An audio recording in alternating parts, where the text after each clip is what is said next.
अंधारात ही सर्व पाहू शकती, ऐसे आम्हा नेत्र दे. अग्नीलाही बसेल स्पर्श करिता चटका, असे चित्त दे.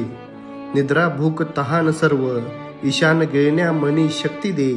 अंबे दे शिवपुत्र सदृश्य, उरी भक्ती कृती धैर्य दे.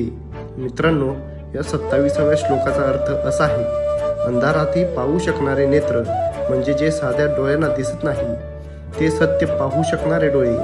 देशभक्ती, धर्मभक्ती, मातृभक्ती ही तत्वे डोळ्यांना दिसत नाहीत, एखाद्या वास्तूप्रमाणे दाखवता येत नाहीत, पण ती असतात आणि महत्त्वाची असतात.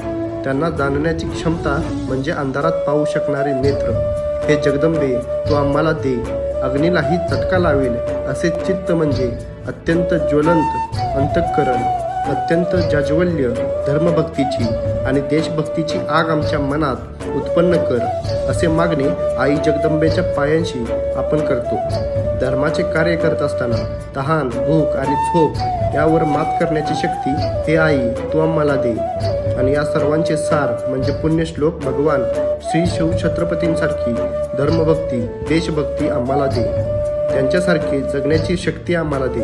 आणि संकटात सुद्धा अजिबात डगमगून जाऊ नये म्हणून शिवाजी महाराजांसारखे धैर्य आमच्या चित्तात दे, असे मागणे गुरुजींनी या श्लोकातून आई भवानीला मागितले आहे.